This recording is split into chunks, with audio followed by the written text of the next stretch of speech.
மறைந்த நடிகை சரோஜா தேவி அவர்களோட வீட்டுக்கு அட்டை பெட்டி ஒன்று வந்திருக்கு அப்படின்னும் அதை திறந்து பார்த்து அவங்களோட ஃபேமிலி மெம்பர்ஸ் ரொம்பவே ஷாக் ஆகியிருக்காங்க அப்படிங்கிற தகவல் தான் சமீபத்தில் சோசியல் மீடியாவில் உலா வந்துட்டு இருக்கு.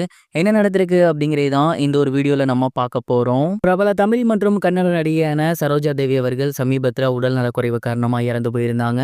அவங்களோட மறைவுக்கு பின் தொடர்ந்து நிறைய திரைப்பிரபலங்கள் தங்களோட கண்டோலன்ஸை செலுத்தி வந்துட்டு இருக்காங்க. நிறைய பொதுமக்கள் தங்களோட கண்டோலன்ஸை செலுத்தி வந்துட்டு இருக்காங்க. அந்த வகையை சமீபத்தில் அவங்களோட வீட்டுக்கு அட்டை பெட்டி ஒன்று வந்திருக்கு. அந்த அட்டை பெட்டியில் அவங்களோட மிகப்பெரிய ஃபோட்டோ ஃப்ரேம் ஒன்று இருந்திருக்கு. அதுலேயே லெட்டர் ஒன்று இருந்திருக்கு. அது எங்கேருந்து வந்திருக்கு அப்படின்னா ஒரு முதியோர் இல்லத்திலிருந்து வந்திருக்கு. சரோஜா தேவி அவர்கள் ரொம்பவே ஒரு நல்ல நடிகை அப்படிங்கிறத தாண்டி ஒரு நல்ல மனுஷி அப்படின்னு தான் சொல்லணும். ஏன்னா அந்த அளவுக்கு நிறைய ஹெல்ப் பண்ணியிருக்காங்க. அவங்க வாழ்ந்த ஊரில் பள்ளிக்கூடம் கட்டி கொடுத்துருக்காங்க, காலேஜுக்கு டொனேஷன் கொடுத்துருக்காங்க, குழந்தைகள் காப்பகம், அனாதை ஆசிரமம், முதியோர் இல்லம் அப்படின்னு ஏகப்பட்ட இடங்களுக்கு தன்னோட காசை வாரி இறைச்சிருக்காங்க. அவ்வளவு நல்லது பண்ணியிருக்காங்க. குறிப்பாக கர்நாடகாவில் அவங்க இருக்கக்கூடிய ஏரியாவில் இருக்கக்கூடிய ஒரு முதியோர் இல்லத்துக்கு தொடர்ந்து அவங்க நன்கொடை கொடுத்துட்டே இருந்திருக்காங்க. அவங்களுக்கு மருத்துவ செலவு வேற எதுனாலுமே அவங்க அதை பண்ணி கொடுத்துட்டே இருப்பாங்களாமா.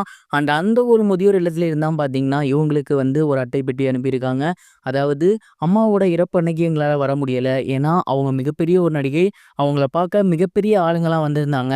அந்த ஒரு டைம் எங்களால் அவங்களுக்கு அஞ்சலி செலுத்த முடியலை. அதனால தான் எங்கள் முதியோர் இல்லத்தில் இருக்க எல்லாருமே ஒன்றா சேர்ந்து அவங்களுக்கு மிகப்பெரிய ஒரு ஃபோட்டோ கொடுத்துருக்கோம்.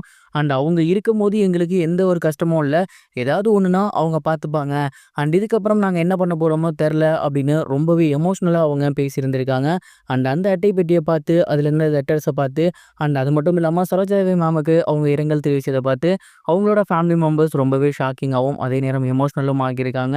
தொடர்ந்து இதுக்கப்புறம் அவங்களோட குடும்பம் ஹெல்ப் பண்ணுறதாகவும் சொல்லியிருக்காங்களாமா. இந்த ஒரு விஷயம் தான் இப்போ சோசியல் மீடியாவில் பயங்கர வைரலாக போய்கிட்டு இருக்கு. நீங்கள் இதை பற்றி என்ன நினைக்கிறீங்க? மறக்காமல் கமெண்ட் பாக்ஸில் ஷேர் பண்ணுங்க. இது ஒரு புறம் இருக்க, பிரபல இயக்குனரும் ஒளிப்பதிவாளருமான வேலு பிரபாகரன் அவர்கள் சமீபத்தில் உடல்நலக்குறைவு காரணமாக இறந்து போயிருக்காரு அப்படிங்கிற ரொம்பவே சோகமான ஒரு செய்தி சமீபத்தில் வெளியாகி இருக்கு. அசுரன், ராஜாளி போன்ற படங்களின் மூலயமா ரசிகர்கள் மத்தியில் மிகப்பெரிய ஒரு வரவேற்பு பெற்றிருந்தவர் தான் வேலு பிரபாகரன். 80s காலகட்டத்தில் இவருக்கு மிகப்பெரிய ஒரு ரசிகர் கூட்டம் இருந்துச்சு. இவரோட இயக்கத்தில் வந்திருந்த உத்தமராசா, அசுரன், காளி, ராஜாளி போன்ற படங்கள்லாம் ரசிகர்கள் கிட்ட அடுத்தடுத்து வரவேற்பு பெற்றிருந்துச்சு. இதில் உத்தமராசா, அசுரன் போன்ற படங்கள்லாம் இவரே இயக்கியிருந்தாரு. கடைசியாக இவர் கஜானா, இந்து அப்படின்னு 2 படங்கள் எடுத்திருந்தாரு. இந்த 2 படங்களுமே ரசிகர்கள் மத்தியில் மிகப்பெரிய ஒரு வரவேற்பு பெற்றிருந்துச்சு. குறிப்பாக கடவுள் அப்படிங்கிற பேரில் இவர் இந்த கடவுளை பற்றி பேசியிருந்தது மிகப்பெரிய ஒரு வைரலாக போயிருந்துச்சு. இப்போ ஏற்பட்ட ஒரு ஒளிப்பதிவாளரும் நடிகரும் அது மட்டும் இல்லாமல் இயக்குனருமாக இருந்த வேலு பிரபாகரன் அவர்கள் இன்னைக்கு இறந்து போயிருக்காரு அப்படிங்கிறது உண்மையிலேயே ரசிகர்களுக்கு மிகப்பெரிய ஒரு சோகத்தை ஏற்படுத்தியிருக்கு. தொடர்ந்து அவரோட உடலுக்கு ரசிகர்களும் திரைப்பிரபலங்களும் அஞ்சலி செலுத்தி வந்துட்டு இருக்காங்க. இது வரைக்கும் கனெக்டிங் டிவிக்கு சப்ஸ்கிரைப் பண்ணனா மறக்காமல் சப்ஸ்கிரைப் பண்ணிக்கங்க. உடனடி அப்டேட்ஸ் பெறுவதற்கு நோட்டிஃபிகேஷன் பெல்லையும் கிளிக் பண்ணிக்கங்க.